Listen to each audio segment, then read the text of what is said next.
करो जी, मैं करूँगा, आप करो।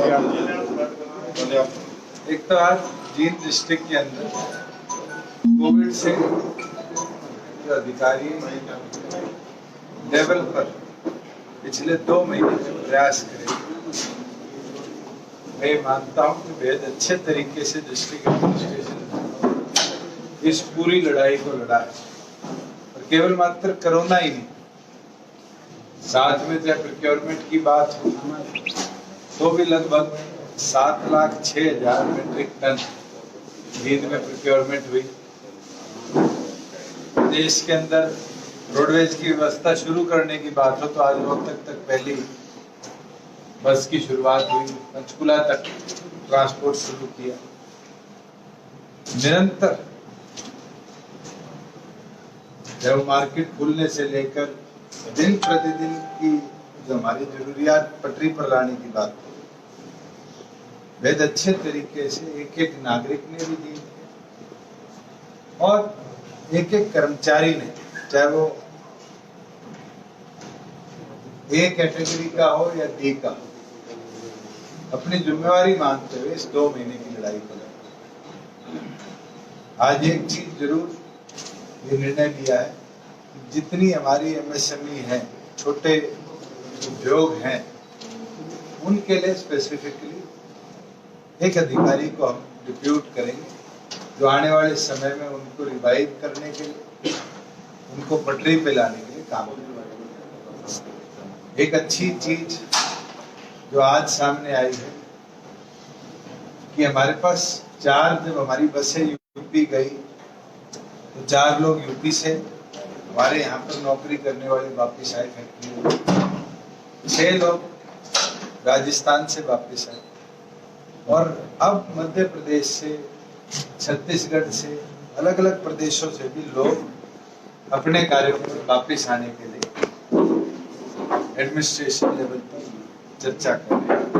और हम ये पूरे तौर पर प्रयास करेंगे, प्रयास केवल मात्र जींद में नहीं, पूरे हरियाणा में जो भी हमारे एम्प्लॉइज हैं वो अगर किसी और प्रदेश में लॉकडाउन से पहले गए थे और वापिस आना चाहते हैं तो उनको प्रायोरिटी के साथ सरकार, चाहे रेल की व्यवस्था से, चाहे इंटर स्टेट जो ट्रांसपोर्ट शुरू हुआ है उसके सहयोग से उनके पासेस परमिट करवा कर लेकर आएगी कि हम प्रदेश की अर्थव्यवस्था को वापिस ट्रैक पे लाने का काम करें। जितने हमारे पॉजिटिव केसेस थे लगभग तमाम असिम्प्टोमेटिक थे, रिकवरी बेहद अच्छी हुई और अब भी जो लोग उनका यही अनुमान है कि अगले 2 दिन के अंदर वो भी दुरुस्त होकर अपने घर वापस लौटेंगे। मैं मानता हूं कि हरियाणा ने बेहद अच्छे तरीके से कोरोना से लड़ाई लड़ी है और इसका नतीजा है कि हमारे यहाँ जो डेथ रेट था वो इंडिया के अंदर सबसे लोएस्ट है, रिकवरी रेट जो था वो इंडिया के अंदर सबसे हाईएस्ट या सेकंड हाईएस्ट है और साथ में टेस्ट पर मिलियन के अंदर भी हम इस देश के टॉप 2 राज्यों में आते हैं। और उसी का नतीजा है कि देश के अंदर चाहे वो दिल्ली से सीमांत बॉर्डर हो, चंडीगढ़ से सीमांत बॉर्डर हो, उसके बावजूद भी हमने कोविड को अपने प्रदेश में कंट्रोल किया है।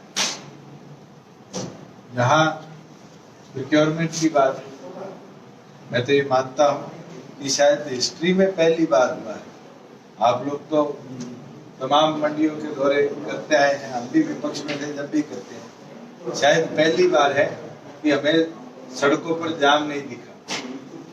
पहली बार है कि मंडियों के अंदर किसी किसान को ओवरनाइट नहीं रुकना और पहली बार है कि किसान के खाते में डायरेक्ट पेमेंट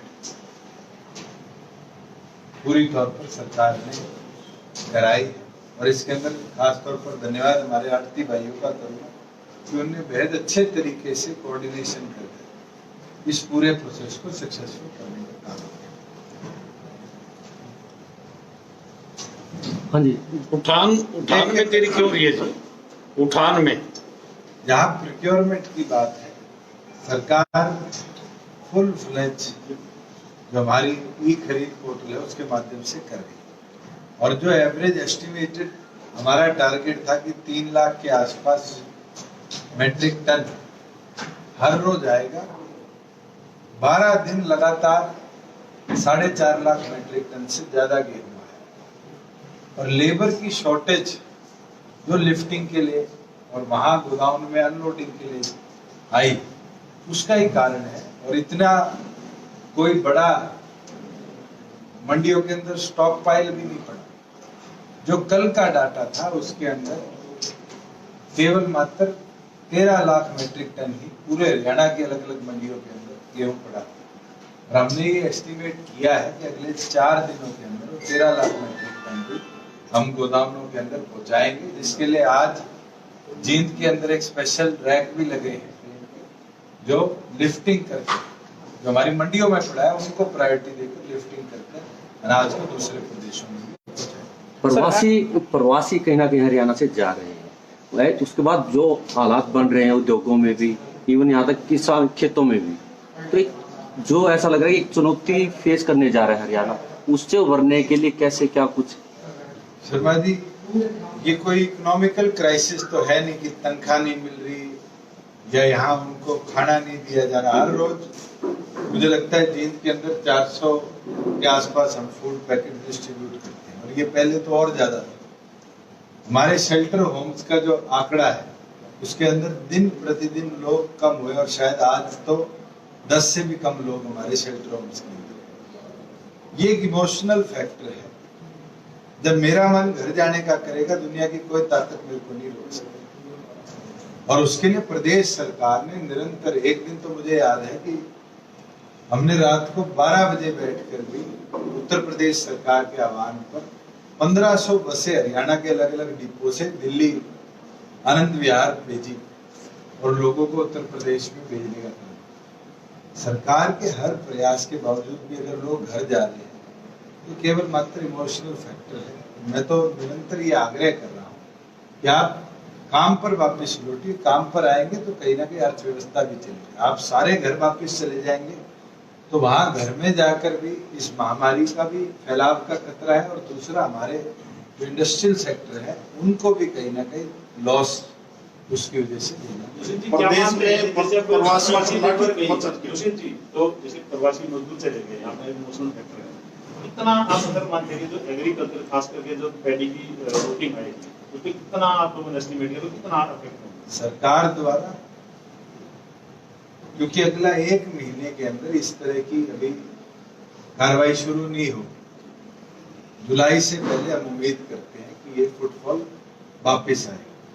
तो पैडी पे टिप्पणी करना तो बहुत अर्ली है, और मैं मानता हूं कि हमारे एमएसएमई सेक्टर जो है उसके अंदर इसका इम्पैक्ट देखने को मिले। उनको स्टार्ट करने के, उनको वापस पटरी पर लाने के लिए हमें मशक्कत करनी पड़ेगी। इसलिए ही हरियाणा सरकार ने कल इंडस्ट्री विभाग के अंदर एक स्पेसिफिक डायरेक्टरेट बनाई है एमएसएमई की, जिसके अंदर हमारे सीनियर आईएएस कह लीजिए विकास गुप्ता जी उनकी जिम्मेवारी लगाई है, और एक अध्यक्षता चीफ सेक्रेटरी के अंदर कमेटी बनाई है जिसमें ACS finance, ACS industry, director MSME, एक जो हमारे बड़े बैंक है उनमें से मेंबर बैंक, और 2 एमएसएमई से जुड़े लोग इस पूरी कमेटी को मॉनिटर भी करेंगे। अगले 3 दिनों के अंदर एमएसएमई को बैंक के साथ टाई अप रहे, उनको लोन प्रोसेस जो केंद्र ने अनाउंस किए हैं वो रिलैक्स तरीके से मिलते रहे। उसके ऊपर एक पोर्टल हम लॉन्च कर देंगे जिससे डिटेल्ड तरीके से एक एमएसएमई, और मैं अगर आज बात करूं तो एमएसएमई सिर्फ प्रोडक्शन सेक्टर वालों को नहीं मानता। केंद्र सरकार तो हमारी हैचरीज है, इनको भी एमएसएमई के तौर पर लेती है। किसी प्रकार का भी लघु उद्योग, चाहे वो एग्रीकल्चर सेक्टर का हो, चाहे इंडस्ट्रियल सेक्टर का हो, चाहे ई कॉमर्स सेक्टर का, हम तमाम लोगों को इस पोर्टल के माध्यम से सपोर्ट भी करेंगे और बैंकों से उनको प्रॉपर फाइनेंस दिलाने का कार्य।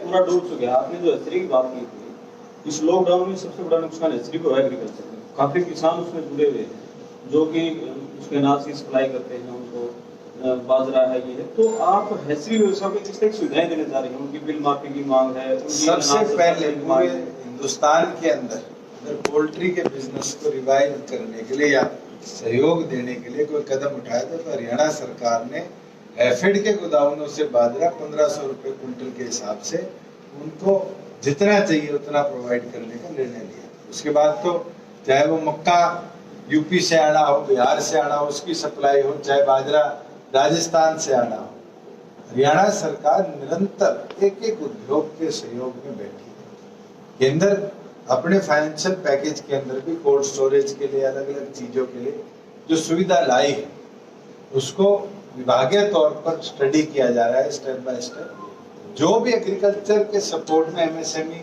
के तौर पर हम दे पाएंगे। सबसे पहला निर्णय तो हमने बजट में इस बार ये लिया था कि 7 रुपए से ऊपर जो प्रति यूनिट बिजली का बिल हैचरी का आता था उसको 4 रुपए 75 पैसे 20 किलोवाट से नीचे के कनेक्शन को हमने दिया कि ये उद्योग फ्लरिश हो। हमारी सरकार तो गंभीर है, केवल मात्र मैंने इसलिए कहा था कि इंडस्ट्री नहीं, चाहे वो ई कॉमर्स हो चाहे वो एग्री फार्मिंग हो, हर प्रकार से उनका सहयोग हम। सर अनएम्प्लॉयमेंट आपके लिए बड़ा मुद्दा रहा है जैसे ही अब हालात सभी को पता है पेंडेमिक में, तो क्या विजन है आपके पास रोजगार के लिए, नौकरियों के लिए? देखिए, सरकार क्या रोजगार करेगी? पोर्टल की शुरुआत इस सप्ताह के अंत तक या अगले सप्ताह के पहले 2 दिनों में हम करेंगे, जिसके तहत जितने हमारे गवर्नमेंट के सेक्टर से अंदर एप्लीकेशन युवा साथी देते हैं जो सक्षम है प्राइवेट जॉब के लिए, उनको भी हम लिस्ट करवाने का काम करेंगे। जितने नेशनल लेवल पर चाहे वो यूपीएससी से लेकर किसी और एग्जामिनेशन को देते हैं उन बच्चों को भी रजिस्ट्रेशन का मौका देंगे। और साथ में जो हमारे पास एम्प्लॉयमेंट एक्सचेंज में बच्चे हैं, सक्षम में 94,000 बच्चे हैं, उनको भी हम अपलोड करेंगे कि इंडस्ट्री डायरेक्टली वहां से लिफ्ट कर बच्चों को अपने सेक्टर में लेकर जाए। जो एलआर का भी अप्रूवल आ चुका और अब मैं ये मानता हूँ अगले सप्ताह तक जो हमारा 75% वाला ड्राफ्ट था जिसके अंदर कई ऑब्जेक्शंस लीगली आई थी उनको हमने रेक्टिफाई किया है और हम उसको रोल पर लेकर आएंगे कि जैसे ही लॉकडाउन खत्म हो हम प्रदेश के अंदर व्यवस्था रोजगार की और बेहतर भी बनाए और हमारे लोगों को प्राथमिकता देकर रोजगार के सेक्टरों में लेके हरियाणा की नीति में आपने प्रावधान किया कि मिनिमम प्राइस निर्धारित कर दिया आपने, और आपने उस प्राइस लिस्ट में ये नहीं है कि भाई एक ठेकेदार कितना प्रॉफिट ले सकता है। तो इस आपको करेक्ट कर देता हूँ, ये नई पुरानी शराब नीति में नहीं, हमेशा से हरियाणा प्रदेश के अंदर जब से एक्साइज पॉलिसियां बनी तो मेरे द्वारा टेम्पर नहीं करेगी, जो भी डिस्टिलरी से प्रोड्यूस निकलेगा उसके ऊपर फिक्स्ड प्राइस ऑफ टैक्सेशन है। सरकार किसी भी चीज का प्राइस निर्धारित नहीं करती, कैटेगरीज है उसके अंदर टैक्सेशन होता है।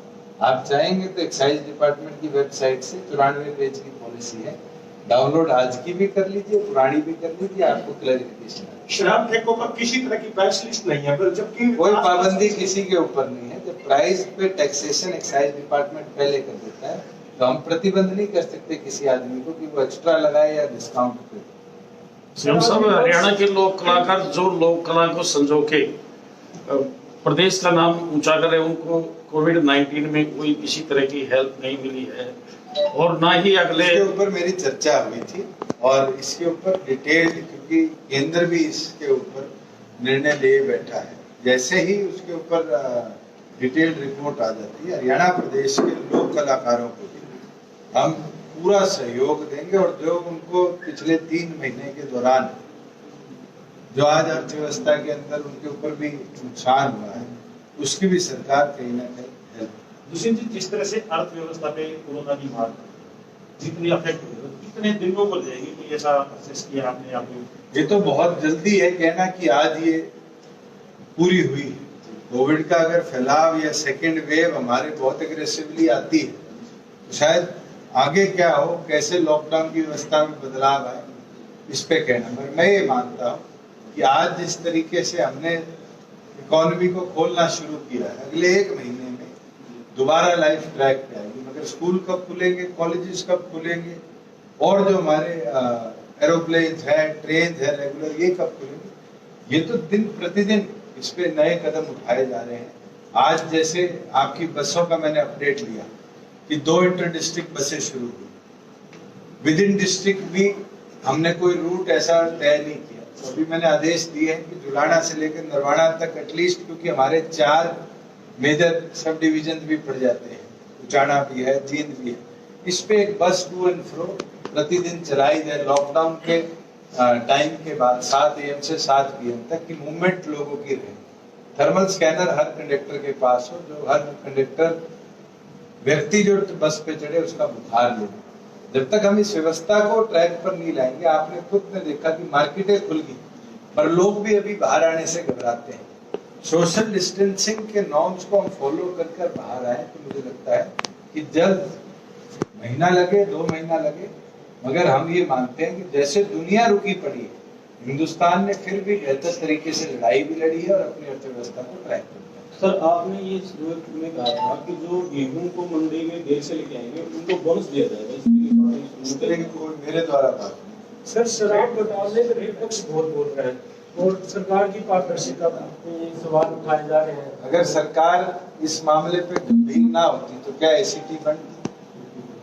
क्या वो लोग अरेस्ट होते? क्या अपने गोदामों को, माल खानों को चेक कराती? सरकार अगर एक्साइज में सख्त कानून ला सकती है तो जो दोषी है उनके खिलाफ सख्त कार्रवाई। दुष्यंत जी, चलो जैसे जिक्र कर दिया हमने, इसमें पुलिस के फैसले मानते हैं एक्साइज डिपार्टमेंट, क्योंकि गोदाम सील कर दिया वो जिम्मेदारी एक्साइज डिपार्टमेंट, ठीक है। अब उसके बाद अगर वो सील तोड़ गया, चोरी कर गया, तो देन पुलिस उसमें। देखिए, जो खरखोदा में कार्य हुआ है वहाँ पुलिस की गार्ड लगी है, उसकी सुपुर्दारी होके उसको सील करके 2019 के तीसरे महीने में पुलिस को हैंड ओवर कर दिया। उसके बाद क्या हुआ है जिम्मेवारी पुलिस की।